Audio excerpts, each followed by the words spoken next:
currently the way it is because Nike has this lockdown on the governing body. Once you get to a world's team or an Olympic team, your athlete will not be able to thank you, and you will not be able to celebrate your athletes. This is Running for Real, the podcast for runners who know that for every runner's high, there are just as many lows. All those just missed PRs, easy runs that feel hard, injury blues, and more. Each week, we'll talk to running, health, and wellness experts about their highs, lows, and best advice to build our confidence. Running for Real is about being honest, being brave, and most of all, not feeling alone. And now here's our host, who once lost a shoe in a cross-country race and never found it again, Tina Muir. Hello, my friends, and welcome to episode 35 of the Running for Real podcast. I am really thankful that you are here right now.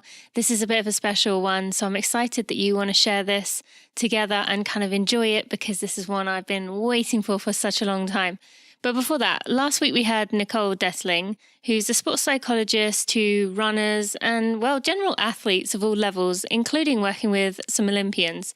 Now, Nicole and I broke down the 3 areas we as runners typically need to work on. You know, those insane nerves we get before, the doubting and giving up during, and the beating ourselves up after. And why do we do this again? We broke it down and she had some seriously helpful advice. If you missed that one, make sure you go and check it out. Now, as I mentioned, today I have a very special one that I kind of teased you with a few months ago when I thought I finally had us a date set. But unfortunately, this lady is so busy that we had to move it. And that was absolutely fine. I was prepared to wait, and it definitely was worth the wait. I finally got her for a conversation, and it was just exactly what I wanted, and even more probably. So Sally Bergesen is one of my role models, and she has done so much for the running world, and not just for women, but breaking barriers, for standing up for what she believes in, and I really admire her for that.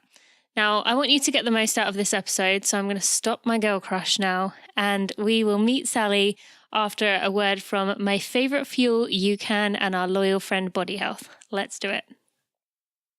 It's racing season. All those moments of hard work, dedication, early nights are ready to show their worth as race day approaches. For me, though, this was always the time I felt the worst. All those accumulated miles are in your legs, and race day looms, your mind starts to spin into overdrive, wondering, why don't I feel good? And you just don't seem to be recovering. Now, it's hard to overcome, but one trick I had up my sleeve was to take 10 Body Health Perfect Amino. And that allowed me to recover just that little bit faster, enough to convince my mind that I was going to be okay. And after the races, when that soreness leaves you pretty much unable to walk, it was Perfect Amino that I relied on to nurse me back to normal. Well, at least so I could walk normally rather than like I was 150 years old. Now, there was one thing I didn't like about those Perfect Amino tablets, and that was having to swallow 10 in one go. That's no easy feat. But the stubborn runner in me had to do it that way. But now Body Health has created Perfect Amino XP packets containing those 8 amino acids essential to recovery. And as it's a powder, you can add it to any drinks, especially for those moments you can't get a recovery meal in right away. And let's face it, that happens often. Go to bodyhealth.com and remember to use coupon code RUNNINGFORREAL for 10% off. Thank you so much to Generation UCAN for supporting me and helping me get this podcast to be big enough to where I can have people like Sally Bergesen on the show. Make sure you check out generationyoucan.com and use coupon code RUNNINGFORREAL for 15% off. Sally, thank you so much for joining me on the Running for Real podcast. As I just mentioned to you a second ago, but to our listeners who are hearing this, you are one of my role models, someone I absolutely admire, the CEO and founder of Oiselle. So thank you so much for your time today. I can only imagine how busy you are right now. No, thank you, Tina. It's great to be here. I'm really excited to get a chance to talk. Yeah, this is going to be good. It's been kind of a long time coming, but I'm excited that today is finally the day. So then let's start with Oiselle. First, going back, this is a question you probably answer all the time. I did promise you I'd give you some unique ones, but this one I kind of have to ask. How did the idea for Oiselle come up, and where did this all begin? Oh, gosh. Well, it's interesting. I think it was really just the collision of 2 of my life's great passions, which is running and design. So, I learned to love those things and at different times and in different ways, but I'm just was grateful, I guess, eventually. It wasn't even very like strategic or intentional in the beginning, but ultimately found a way to bring those two together. And I just love both so deeply. So that is Oiselle. It's run love plus design love is how I think about it. I love that. That's cool. And was it always about clothes, or did you kind of see it from the beginning as developing into the way it has with this like community of women that are so close to each other? Right.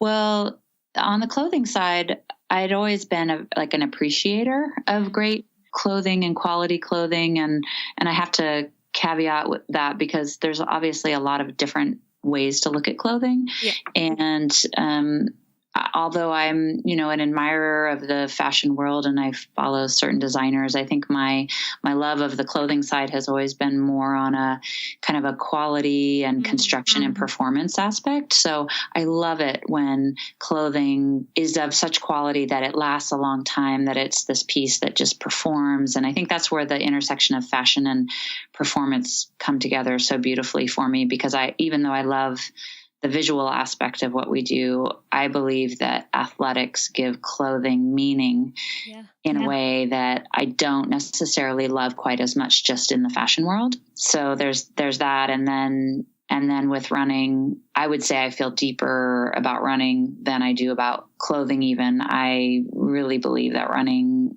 saved my life in many ways. And so when you mention the community, it's just like, for me, the community that we have is really, it's just, the things that we know and love through the sport, right? Which is friendship and collegiality and support. And so what we have today with Oiselle it's quite a bit bigger than me. And I think that's really the magic in it. Mm-hmm. I absolutely love that. And what you just said there about that community and how it brings all the good things together, because I'm always reminding people when they're injured or when things go wrong in running, it's easy to say, oh, it's just running, but, tell people that the most important things in life are those relationships, are those friendships, are those connections we have with people. But usually it's kind of one or the other. Like you either are dedicating a lot of time to keeping the relationships going, or if you're training hard, you might not have time for that. But I love that you're kind of bringing the two together, that you can have this kind of sisterhood that is, both parts of that. You can build relationships while doing something that everyone loves and is so passionate about. So that's just a really cool way that you've kind of developed it. And why did you think it was so important to make it a women's brand, rather than, there's obviously people out there who are going to say, well, you're missing out because you're not making male clothes. But what is it about it empowering women that was so important to you?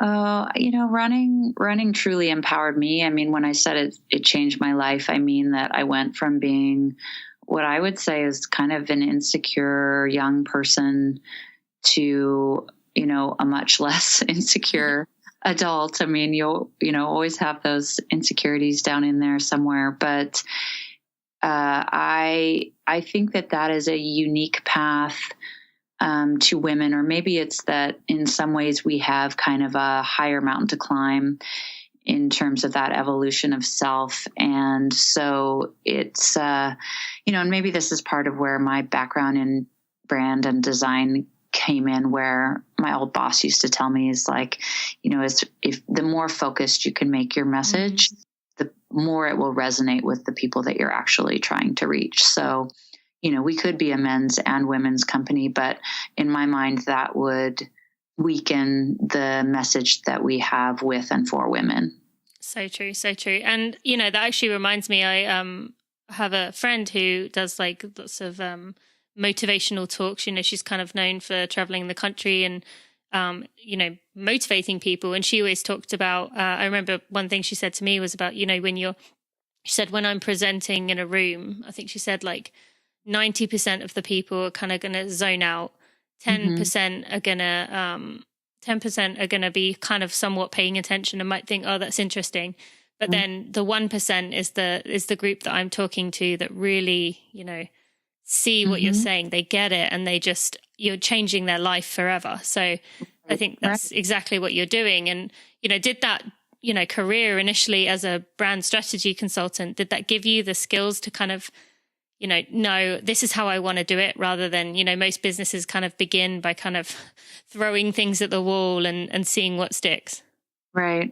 Well, I think I both knew things and didn't know things. I mean, the things that I knew were quite helpful to me, which was, around that idea of the emotional connection that a brand or a group of people that are trying to do something can have with their customers and their community and with their teammates. And that was just something that I was kind of that person. I sought to patronize and be involved with and follow companies that I felt were doing interesting things. Mm-hmm. And not everybody feels that way about the companies that they buy from. And so, like you're saying, there's just like some differences there.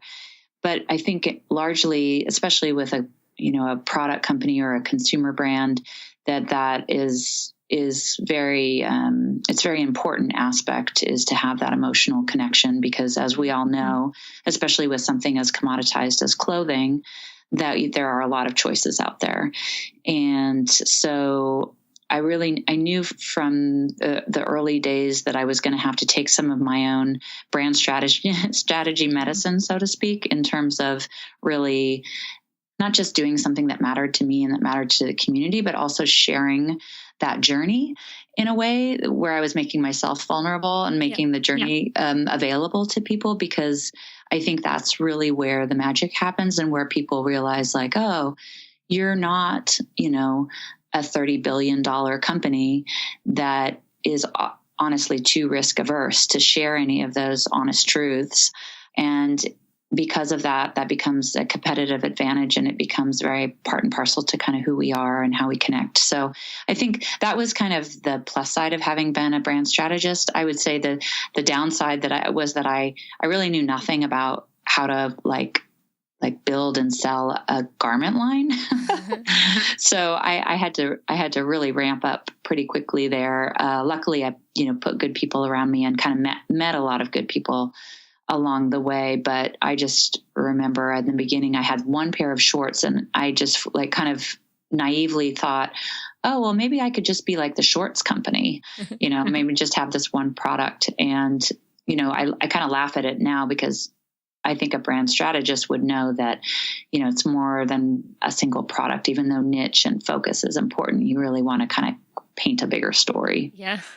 Well, you've definitely managed to do that. And, I love what you were saying about you sharing your journey along the way. And, listeners know that that's what this podcast, Running for Real, the company, is all about, is just showing that vulnerability. And, that kind of ties in nicely to, you've got these elites behind you, Kara Goucher, Devin Yanko, Lauren Fleshman, who are kind of with the brand, and they are all women who are known for being that real, vulnerable, showing that they are a human being. And, I always get people saying to me like, oh, you're so like normal. And I'm like, well, that's because I am. Like, if anyone is showing you just the positive and how superhuman they are, like they're hiding so much of who they are. And so why was that important for you to have A, elites involved in the process, but B, you talk on the website about the whole athlete, not just the result. So why did you want to go for those specific women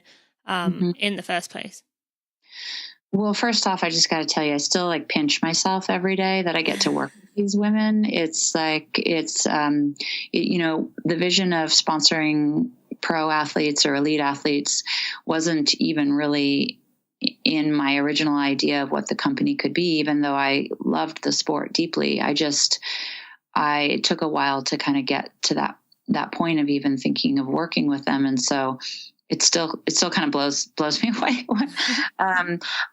But I think ultimately it's a two-way thing, right? I believe that these women, saw what we were doing and saw that we were a different kind of company, and saw that, I really like that too, right? That I liked sharing the journey and being more open and more transparent, and having it be about more than just selling things. And I think that they, so we kind of self-selected each other in a way. And they're very much people who just, they're born that way, or for whatever reason, that's just how they like to live, is to also be true to that idea that it's just kind of a false premise to go through the world tarting up your life, so to speak, to make it look attractive and winning all the time. And I think it's one of the beautiful things about athletes is that we know as athletes that there is kind of a gritty, even unattractive truth to success, and success can mean a lot of things, right? It's not just the podium, it's reaching a goal and whatnot. So I think we just kind of found each other among an industry that, for better or for worse, has always, or continues to really still reward results and medals and rankings as the key way to measure people. Mm-hmm. And you've certainly managed to pick like the cream of the crop when it comes to that, particularly, I think Lauren was the first one. Is that right? Of the elites? Now she's someone that so many people, myself included, look up to for, being one of those people who can come from no training, but be grittier than anyone else out there and just be so tough. How did Lauren, you said that you kind of, came together, found each other, but was it that you knew Lauren before and were just talking one day, or how did Lauren and you get paired up? Right. Well, with the case, we didn't find each other. We found her. Okay. I mean, she was busy doing her thing, being sponsored by Nike, launching Picky Bars, competing at the top of the world. So definitely we were, like yourself, just fans of hers, and followed along with her blog and her story. And so we kind of stalked her for about a year to a year and a half. And I remember one of the earliest things we did as part of our website and e-commerce is we were like, let's see if we can contact Picky Bars, and we'll put Picky Bars in our web orders. And, it was a way for us to get just a couple inches closer to Lauren Fleshman. And I remember we contacted them, and, of course, originally you're like, what if you guys give them to us for free, and we're giving you all this exposure? And they were like, no, you're actually going to have to buy them. And we were like, oh, okay, but it's just funny to think back on those days. And I remember another point, we sent her we have these day of the week underwear called Rundies, which runners like because they say funny things on the back, like track or race or fartlek, which is, funny thing to have on a pair of underwear.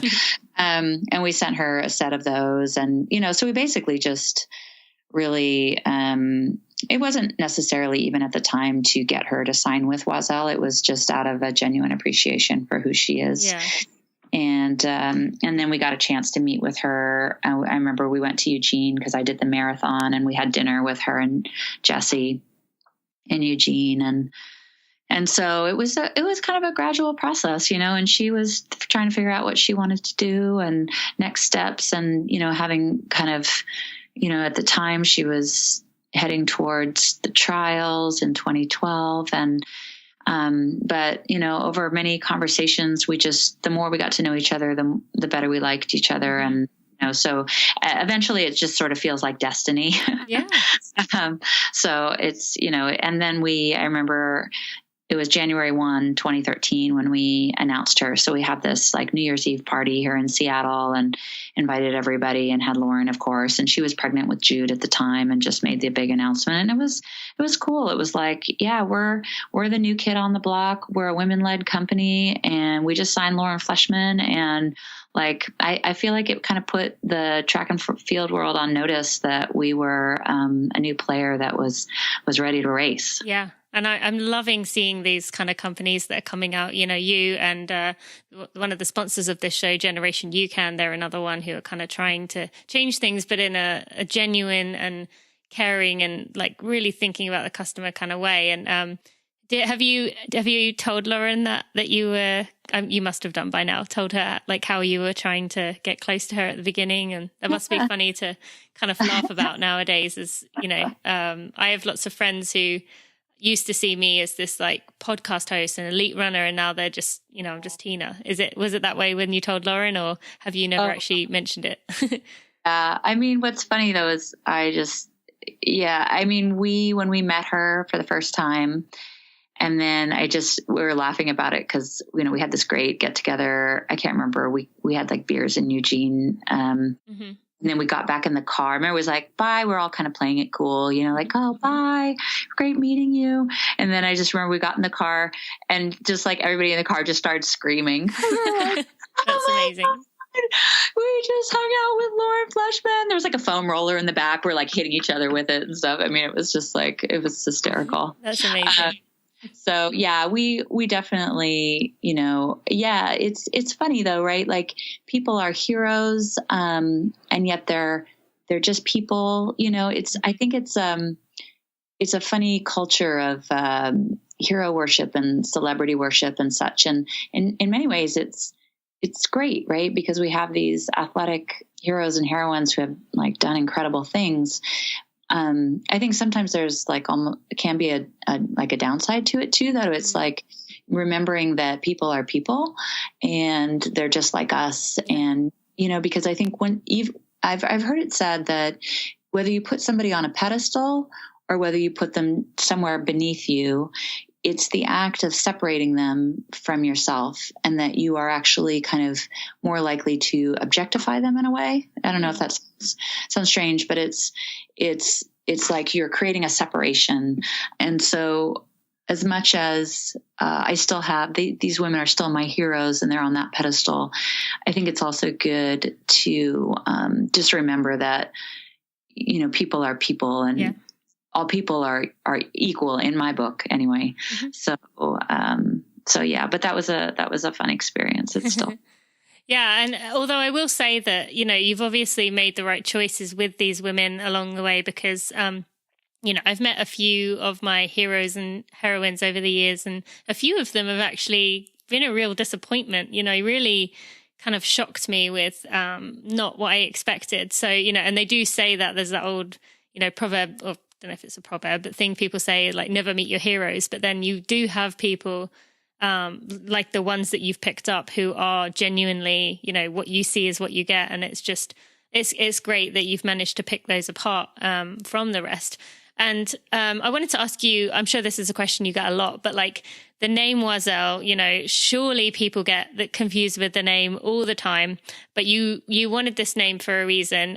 So you don't have to, I'd love to hear your honest answer. I mean, I'm sure you've already thought of the thing around this, but like, was it worth the confusion of the name to have that word Oiselle as, you know, the name for the brand? Oh, absolutely. I think it's well worth it. But I came from, people that know my story know, like in my brand background, I did product and company naming. So I used to get hired to come up with names. And so I had a whole theory around names and brand names and what makes a great brand name. And there's a lot of different types of names, right, for different things, and they need to serve different audiences. But there's definitely this theory that it's more important to have a unique name, even a unique name that might be a little bit difficult to pronounce, because it's so much more ownable and so much more memorable. So it's just like, you know, in our world today, you're just not going to come across many names like Oiselle. But you will, you know, the other names will be, you know, so much more common. Like take the whole realm of, you know, performance athletics, right? Like performance this, or high definition performance athletics, you know, carbon 5,000 XYZ. Yeah. It kind of turns into this technical mumbo jumbo. So I really, really wanted the name to have a beautiful sound to it and to really capture the essence of what I love about running, which when you kind of take away all of the other things that I'm, you know, I am attracted to or have enjoyed, such as winning or going fast or,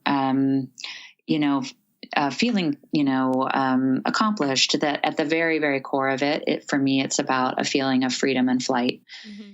And when I'm on a run and I can just kind of, I'm talking to a runner, and your audience are probably, many of them are all runners. So we all know, right? It's just that freedom and flight, that ability to kind of be present in the moment and just have our bodies taking us through the world. And that's the most beautiful thing to me. So I didn't really shy away from a unique name. I really wanted it to just allude to that emotional connection. Mm-hmm. And yeah, that's definitely a point I hadn't thought about, but that makes total sense. And it is more about the word, and even, finding a word that hasn't one word for a company that hasn't been taken or isn't associated with something else. It must just be a good feeling knowing that is you. Everything you see saying Oiselle is you and this brand. So that's probably quite refreshing as well to know that, you don't have to worry about conflicting with other things, because, kind of like,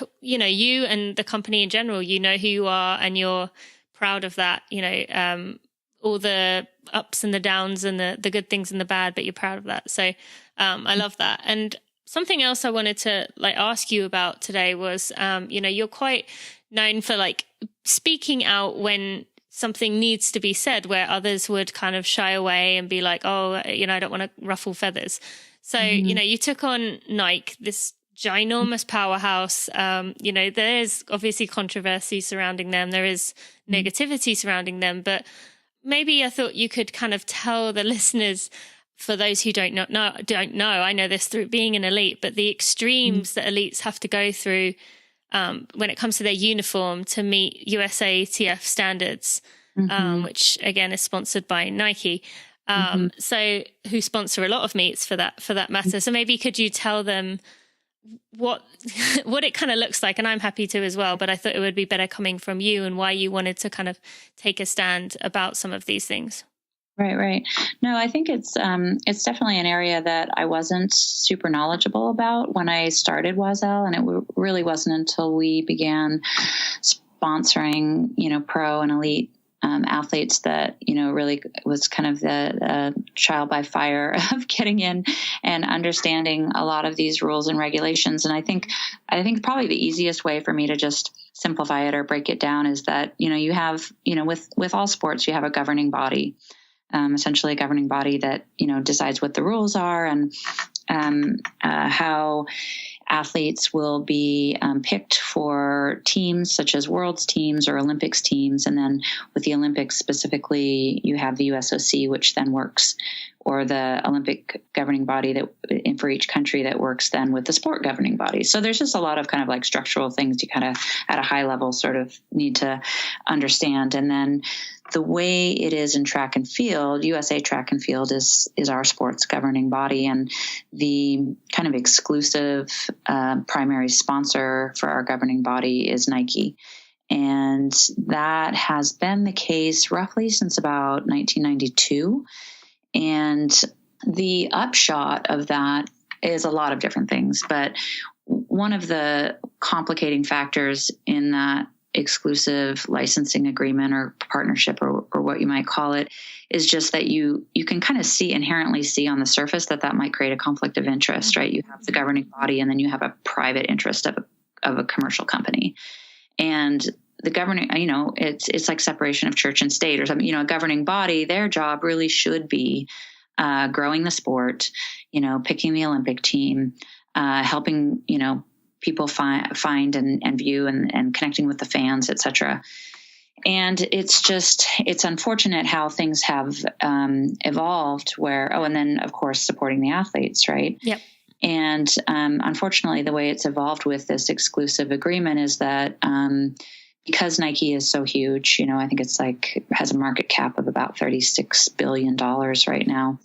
And you compare that with the size and man and woman power under the USATF, which is actually a fairly small organization, you instantly see how the USATF has kind of quickly become kind of more of an extension of Nike than a truly independent governing body. So anyway, that has created quite a bit of downstream difficulty in terms of uniforms and athlete compensation, and even things like other businesses such as Oiselle that might want to be involved in track and field and sponsor athletes. And quite frankly, on the business side, getting visibility from those investments in athletes. And currently the way it is, because Nike has this kind of lockdown on the governing body, there is no visibility for smaller brands such as us once the athlete gets to kind of the top rungs of, and so you know all this. So like once you get to the trials, it starts getting really, really tight. And then once you get to a world's team or an Olympic team, you can basically just guarantee that your athlete will not be able to thank you, and you will not be able to celebrate your athletes. So, and, that would be fine and good if the athletes actually were being compensated. But this is where it gets pretty ugly in my mind. And that is that the athletes, in fact, are not being compensated for essentially relinquishing the rights to their image to the governing body, to the USOC. And the Olympics, by the way, makes a shit ton of money. And very little of that goes where it should, which, again, it should be to the athletes who are in the arena, who are, inspiring millions. So I hope that wasn't too long-winded. But No. I think that's good for people to hear, because I think it's not something that is discussed that often. And, being one of the athletes as well, I mean, it is something you can't really afford to ruffle feathers and kind of speak out about things like that. And I've said little things over the years through my blog and through this podcast that, but while I was in it, I couldn't really do anything about it. And, I'm glad that you kind of can say it, and I can talk about it now that I've stepped away, but, it is difficult. And, I distinctly remember before one of my marathons, I was getting ready to go and I was told my logo was too big. The Saucony logo was too big, and I had to put some tape on it, and I just could not believe that I had to go to that extreme when I was supposed to be, a few minutes away from my race. And I was faffing about with my jersey. So I think you're right that there's so much going on there, and I just wanted you to kind of explain it, and you did that perfectly. So thank you. And do you feel like you and some of the other smaller brands have made ground? I mean, I know Nick Symmonds is obviously well known for being one of those people to take a stand as well, but do you feel like there has been some improvements, or is it just Nike's kind of almost found new ways to pull ahead as the attention is drawn to it? Well, they haven't. The agreement with the USATF goes through the year 2040, and that was a deal that was struck behind closed doors without other bidders, and for an amount that many people feel undersold the value of USA Track and Field. So I think there's just a lot of people that feel like the sport is kind of stuck, and that there's not much that can be done. However, I will say that last year at the USATF meeting, or was it last year or the year before? It's actually been 2 years now almost, that Lauren and I went to the USATF meeting where she put together a proposal and presented this proposal, which would actually allow on the national team uniform, in addition to the swoosh, which, we understand is, the primary sponsor, would have space on the jersey for the athlete's own sponsor. So you have this idea that the national team and all of the structure that's required to make that happen would be funded by Nike, but then the athlete would still get their own space for their own sponsor, which, quite frankly, puts the money in their pocket. And even though the proposal was well received by the athletes and there was a lot of, kind of positive buzz about it at the meeting, to my observation, it has basically been, stonewalled since then. And I was just talking to Lauren Fleshman about it a couple of days ago, because I was considering whether to go to the annual meeting this year. And I'm torn, because on the one hand, I want to keep furthering the cause, but on the other hand, I don't want to waste my time. Yeah. And I think a lot of people feel that way about, investing their time in the USATF and in trying to improve the sport. It's like hitting your head against a wall. Like a lost cause. Yeah. Yeah. So I think that's sad because, in the end, a lot of people lose, athletes lose, and interested brands lose, and quite frankly, track and field loses because it's been in decline for about 20 years in terms of fan attendance and just general buzz around the sport in between Olympic cycles. Yep. No, I definitely agree, and I don't know if anyone sees a way out here or a way that this is going to change. So I guess all we can keep doing is our little bits that we can to kind of plug away, and then, hope for the best, I guess, at this point. And, just to kind of bring this home a bit more, rather than it just being about the bottom line for you, which you've made very clear that that's not, the priority here for you.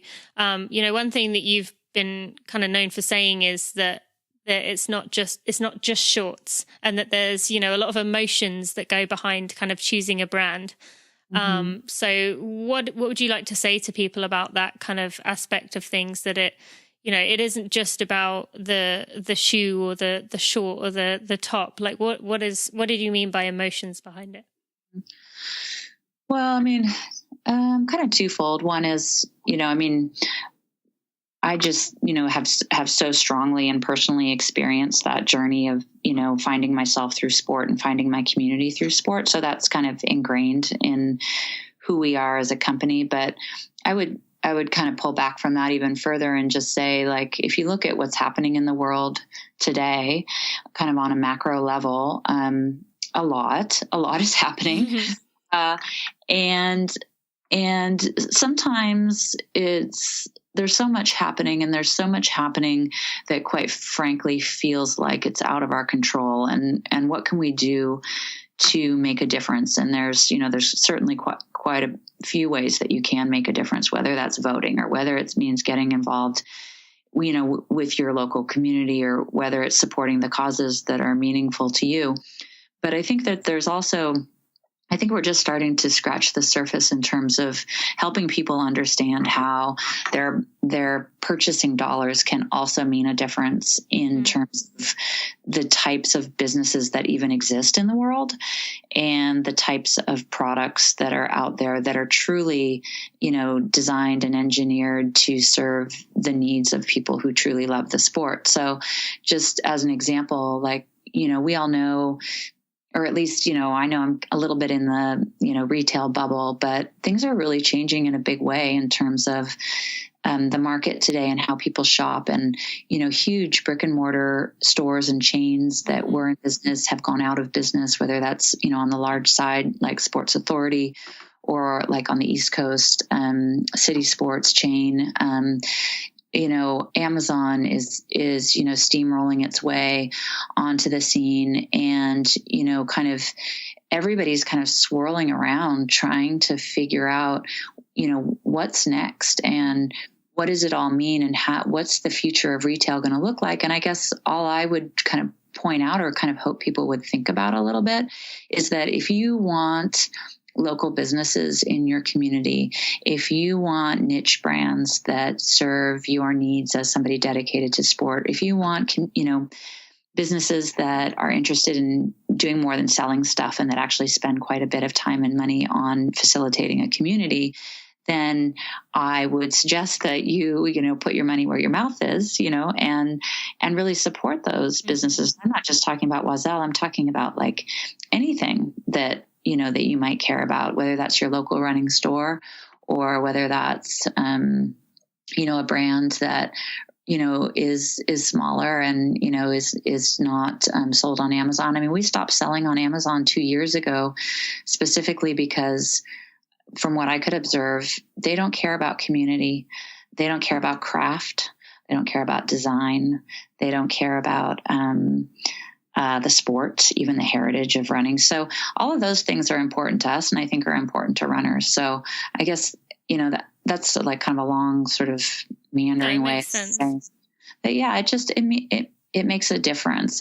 But you'd be surprised sometimes. I think people don't like think it through all the way. They're just like, oh, I'm going to get a loaf of bread in less than 3 hours delivered to my door or whatever it is. Yeah. No, I absolutely agree. And I've had quite a few conversations with people over the last few years who have said, oh, I can't believe our local, grocery store that's been here since I moved here, it's been there 30 years. And it's gone out of business, and it's all because of, that Kroger. And I say, well, do you ever shop in Kroger? And they're like, well, yeah, sometimes because it's got everything. And I'm like, well, there you go. Like you have to kind of think about it as well. And yeah, like you might have to pay a little bit more to shop at one of these local, especially like, literally a family business or someone who's just started trying for their dreams and has set up a business. Yeah, you might have to pay a little more than Amazon. But like you said, it's giving hope to companies like that and allowing them to actually stay in business. So yeah, I'm glad you mentioned that, because I think that's so important. And it's so easy to kind of just be like, oh, I'm going to order online and it'll be here in 2 days. But wouldn't you rather, see a local company thrive and a smaller company and give them the benefit of it? And well, I think it's also like, it should never feel like it's charity. Like it should feel like that company should have something of value for you. I mean, certainly with our line, we look to make running apparel that is so spot on and such a great fit and so beautiful and long lasting, et cetera, that people see that difference. And then I think the other aspect is just the community side of it. Like with our volet, for example, it's basically, the volet is just a team. It's a running team for women. And anybody can join it, and anybody that joins it can connect with other teammates in their community. So that's the kind of thing that when we talk about like a passion for the sport and a passion for what we do, that like Amazon's never going to do that. So I think it's just continuing to like remember that if those things are important to you as a runner, then certainly put that in as part of the calculation. Absolutely. Great. Thank you. Now, you are, obviously from doing this whole thing and from going out and starting Oiselle, which has now become, nationally known. It's just everywhere. It's one of the major players without being one of the major players. God bless you. It's everywhere. I like that sound, the sound of that. But like for someone listening who is, a woman or a man who's listening and they have a dream of like doing something different. They see something they don't like in the world right now. And, they want to make a difference. What advice would you give them? It must have been hard for you, and there must have been times that you thought about, is this really worth it? But what gave you the strength to kind of handle those setbacks and not give up? So what advice would you give them? Gosh, I'm often asked about starting a business and kind of the difficulty around that, because I definitely bootstrapped quite a few years in the very early years, because we had our 10-year anniversary this year, which was really exciting. Congrats. Thank you. But I would say the first 3 years are almost what I characterize as the experimental years, where I had kept my day job in brand strategy, and I was kind of doing this on the side. And so when people ask me, I'm like, well, keep your day job. Yep. And then you're going to need about 3 to 4 times more money than you think you will. And, but I think sometimes it's okay. I was talking to, some friends the other day, and they had also started a business, and there's this idea that sometimes it's better to just not focus too much on what you don't know and kind of follow your passions. And on the other hand, doing that with some semblance of calculation of risk, so that you're not at risk of losing your home or whatnot. So I don't know, Tina, I don't have any like magic answer. And I will just also like a big asterisk is that, I was born into a middle-class family where I had, parents who were willing to help me with seed money for the business. So I just try to always be aware that I also was born with quite a bit of privilege, and to not overlook that as part of what has helped me get going in this world. And so that, combined with some luck here and there and meeting some good people along the way and involving them in the company. So I think it's always a mix of things. But I think if you're a runner and you're a distance runner specifically, you can appreciate that notion of endurance and keeping going and not losing faith. And I think all of those things are integral to success, no matter how you're applying it, whether it's training for a race or doing something in your life. So true, so true. And obviously you mentioned all these other people, you mentioned your parents, but a lot of it did come down to you. You know, I hope you realize how this never would have happened without you. And, you know, I know that I'm thankful that Oiselle is here in the world. So thanks for that. But finally, the last thing I wanted to ask you about, something that's quite relevant to me right now, you know, as I look to being a mother, and especially being a mother to a little girl, you know, I know you have 2 daughters. Now I know that I'm having a girl. It's made me like more determined than ever to show that there's nothing she can't do, that looks don't determine who she is or what she can do. Did your girls kind of impact the way that you looked at women and kind of empowering women, or was that something completely unrelated? Oh, yeah, no, for sure. I love having girls. So, and I've loved being able to even learn about girls. I know that sounds kind of weird, as I was a girl and now I'm a woman, but you know, you have your own experience, and you know, it's almost like you experience girlhood again as a parent, and in a much different way. And it's powerful. I mean, you know, not to get like too personal, but my parents divorced when I was 4 years old, and you know, I don't really remember a ton about it. I mean, I certainly remember my dad was my primary parent. And I remember moving to our new house, etc.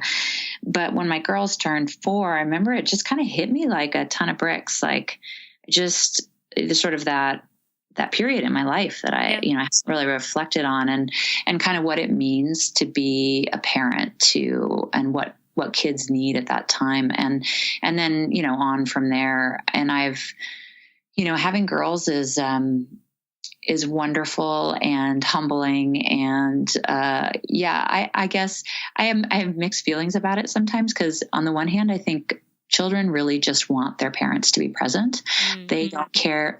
You could be a secretary or a bus driver or a CEO, and they don't give a damn. Yeah. You know, they really just want you. So that's the part of the beauty of it. On the other hand, you know, I've also, you know, been excited to at least attempt my version of, you know, what it means to be a strong businesswoman in the world today, and a CEO, and how that is both, you know, something that is worthy and belonging and normal and, you know, full of challenges. Yes. But something that they too could, you know, take a swing at. So yeah, it's been great. And so do you have a daughter now? I apologize. I don't know this. No, sorry. I'm due in February. Oh, you're due in February. That's so exciting. Oh, congratulations. And yeah, thank you. I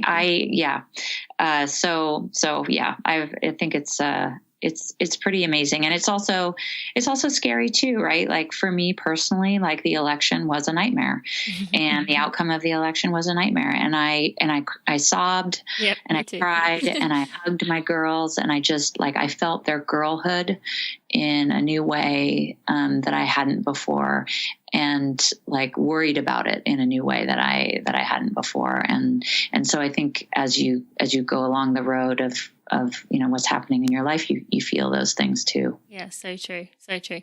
Thank you. And one final thing before we get on to the Running for Real 4, just on the topic of mothers, you know, you've got Kara and Lauren constantly getting out there, kind of showing that they're just as important, just as powerful, and they're possibly even stronger than they were before. You know, especially in Kara's case, kind of coming back and showing that you can run well after pregnancy. Why did you see it as important to kind of empower these mother runners, as they are often a group that's kind of forgotten about with every kind of aspect of the running world, and especially within the clothing area? Right. Yeah, I mean, it, you know, on a basic level, it just goes along with celebrating the whole athlete and the whole woman and the woman's journey. You know, it doesn't have to include becoming a mother, but many times does. And, you know, I just have to call out Kara here, because I've, rarely met anybody who's so, just brilliantly, just marries the athletic being, which is all about the self, quite frankly, right? If you think about it, it's like that person is getting ready to push their body and their mind to this, this limit and potential that, most of us can't imagine. And then on the flip side, being a mother is all about giving, and it's all about kind of putting yourself not necessarily second, but you go into a new role of nurturer and supporter, and she does it in a way that I've rarely seen anybody do it with such dedication, and just at the core of her being, you can see her that being a mother is like so important to her. So I love sharing that. And yet, she's had conflicts with it. Like we just did a pop-up shop in New York City for the marathon, and we had a group of our teammates around, and we were doing a little Q&A, and she talked about how her marathon PR came 6 months after having Colt, and at the Boston Marathon. And she was like, I don't recommend it. Like I was pushed myself to a level that was not healthy, to come back that fast. Yep. Like she wasn't saying that she regretted doing it, but I think that's an area just in which, you see this collision of the sports world, such as we know it, and the mother world, such as we know it, really still that they're still kind of often at odds with each other. And I think, but we need more women in the sports marketing teams of these brands, and writing the contracts for pro athletes. I mean, I don't know, like, what was your thought process when you were kind of as an elite? Did you think that like, oh yeah, I could totally take like a year to have a kid and then come back and it'd be no problem? I think honestly, I'm a bit different in most ways. That from what I've seen, a lot of the other people who, especially in Britain, I see even more than here, but you see it here too. But over here, I think it's because we have people like Kara and Lauren and Stephanie Bruce and things like that who have shown that you can come back. But I kind of always had the feeling that when you decided to have children, you had to be prepared. I'm done. If I make it back someday, great, but I'm done. So I kind of had that in my mind, but then I've always, like, literally since I was 20 years old, I've always thought to myself, I'm going to be that Joe Pavey. I'm going to be the one who comes back and runs faster than ever. And, I didn't want to, I think part of it is because my husband's 37 and I'm 29, but he's 37. So I didn't want to wait too long with him. But yeah, it was in my mind. And when I did stop, I knew I had to be prepared to say, this is it.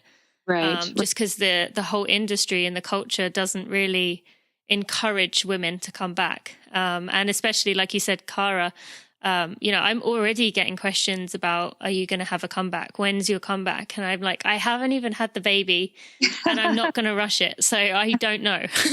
Right. But yeah, things definitely need to change. But thankfully you've got some great women there who are paving the way and showing that, you don't have to, it is, like you said, it is very selfish. If you want to be a runner at that level, you have to be selfish. But I think people are showing that it can be possible to do both. And hopefully it continues to move in the right way. Right, for sure. I think there's like a grace thing with the self, and also just because I've also heard women that, pelvic stress fractures and such, when they get back to, because your body does get like softer and more malleable when you have a baby, which is by design. So you can push that thing out of there. Can I ask you a run nerd question? Sure. So, Worlds last summer, you weren't there, were you, in London? No. But did you watch the races? Yeah. So what was your take on the 1500 meters? Because wasn't that the race that Laura Muir was in? Yes. Did she finish fourth, I think? Yeah. Well, firstly, I want to say, I don't know if you know, I'm not related to her. People often think that I'm related. Yeah, no, I actually that, but thank you for clarifying. Well, for other people listening as well, I always get asked that question. Right. What did I think about it? I'm trying to think which one that was, because it happened to her twice. Yeah. Well, she's just so ballsy. Like absolutely. I love her. Uh-huh. I just love her racing her spirit. I had to laugh thinking about that video I saw of her. Was it in Indoor Worlds or something? When she were like, they didn't want her to do the victory lap, and they were kind of trying to shoo her off the track, and then she like broke away and started running around. Yeah. No, I think that's so inspiring when women do that. And Lauren is another perfect example of that kind of like I was saying earlier, I just remember when she'd come back from injuries and would just do things that weren't really possible, but it was just so, I don't care what you say, I'm going to do it. And Laura's definitely that way. And it was heartbreaking seeing her just go for broke and it just not work out. But, I think she's got such a promising future ahead of her, and it just seems to make her more and more determined. So, I'm really happy that she's doing so well. Although people often will like tag me in things and say, "Oh, I didn't realize you ran the mile last weekend." I was like, "That definitely was not me. Like, I wish it was, but no, I'm not. I'm not doing that." So that's okay. Sometimes people just don't know. When I'm walking around New York City with Kara Goucher this past weekend, people were like, "Good luck on the marathon on Sunday." She was like, Yeah. Oh dear. Yeah, I guess that shows how little they know. Okay, we're just going to take a moment to thank our sponsors, and then we will be back with a Running for Real 4. I'd like to take a moment to thank Generation UCAN for sponsoring this bucket list interview of mine today with Sally Bergesen. You are listening to one of the true game changers in the running industry, and you know who else is a game changer? Generation UCAN. By now, you know I'm honest, and I'll tell you which companies I believe are going above and beyond just churning out a product to line their own pockets. I can assure you, Generation UCAN falls into the loving, genuine, true companies who are making a difference in this world. Meb should be proof enough of that, as they stuck by him when all the other global giants didn't, and look what he did. And they showed us how much they appreciate you by stepping up the Running for Real coupon from 10% to 15%. So if you use code RUNNING4REAL, that's the number, at generationucan.com or generationucan.co.uk, you can get 15% off. It makes marathon fueling simple, no stomach upsets, no crashes between gels, and no sticky fingers. Now, I'm not racing marathons anymore, but there's a reason I have a Generation UCAN bar every day before my workout. It's the perfect pre-run fuel as well. Check it out for yourself. By now, you know me, and I pride myself on being honest. There are a few brands that I talk about more than Body Health, and there's good reason for that. Body Health Perfect Amino helped me recover through my toughest training segments and helped me get to race day fit and healthy. Use coupon code RUNNINGFORREAL for 10% off at bodyhealth.com. All right, Sally, just 4 more questions for you, starting with either a unique nutrition tip or something that you do for your runs that might be a little bit different. Something I do for my runs. I had an elite athlete friend once teach me how to get rid of side stitches. And I've always been able to do it ever since. And that's this kind of like, it's a deep diaphragm breathing. So everybody knows where their diaphragm is, but literally most of the time when we breathe, we're kind of just using our, rib cage and such. But when you breathe in, if it's simultaneously you push out your abdomen, kind of almost like you're trying to make your stomach look full of and you do that each time you breathe in, your side stitch will go away. Okay, great advice. Thank you. That's really helpful. And some of the listeners who know my strength training coach, he is the king of talking about diaphragmatic breathing. It's like his go-to speech. So but I didn't know it could help get rid of stitches. So that's really good to know. What about a running for real moment, a moment that only runners will understand? I pooped in my pants once, like about 6 months ago. I'd gone 49 years, Tina. And it happened. So I think every runner can appreciate that moment. I just wasn't in a place where I could go in the bushes. So I that happened. Yeah, no, we've all been there at some point, and it's usually in the worst moment. I have definitely had that moment as well, and not a fun one. And I ended up crying the whole way home because I was so embarrassed. But we've all been there. Okay, on the other end of things, what about a high moment and why it meant so much to you? High moment. Oh gosh, I went to bird camp a couple, 6 weeks ago or so, just as a camp for our teammates, and I was talking about how I think when you're training hard and you're racing, and if you're like competitive at all and into, PRs, et cetera, sometimes you just have the beautiful race. I don't know. Have you ever had those races where it all comes together? Mm-hmm. And I've been training and racing now and running for like 25 years. And I've probably had like 5 of those, or maybe 5 or 6 in my running career. And so I think it's a good reminder that when you have them, to really just really let them sink into your soul. Yes. Just like really just to hold on to it and hold on to all that good, because, there will obviously be heartbreak and disappointments and injury and whatnot. But even though those golden moments, so to speak, are kind of few and far between, they're totally worth working for, and they're so special. So I think I've had a couple of those races, and I just still like draw on them when I need them. That's so true. So good. And I think a lot of people fall into that trap when, let's say they ran a time that they thought was a Boston qualifier, and they're so proud, and it's a huge PR, and it's an amazing time for them. But then the standards come out, and it's not good enough, and they've missed it, and then it just taints that race forever. Right. So yeah, I definitely try to encourage people to soak in those moments when they happen. And yeah, for me, running for Great Britain the first time, that was one of those races, and it's one I'm looking at the photo right now. I have it right in front of me because it's just I want to be reminded of it like every day. So yeah. What year was that? 2016 actually, so not that long ago. What race was it? The World Half Marathon Championships. Oh wow, where was that? Cardiff, Wales. So it's a bit of a shame that I didn't get to go anywhere more glamorous than Wales, but it was still beautiful, and I enjoyed it. Although the weather was absolutely terrible. It was the way. So I don't know if you remember watching on TV. All the Kenyan men were like blown off the side of the road because the wind was so strong. Like you see Mo Farah kind of running along, and you see them all get like blown by a gust of wind. It was terrible conditions, but I still loved it. No, I didn't watch it. Otherwise I would have remembered that, but that's amazing. Congratulations. Yeah. Oh, thank you. That means a lot. And then finally, what do you tell yourself when you're standing on the start line of a race? Well, if I want to kind of make myself laugh, I say, keep it respectable. I guess that lightens the mood.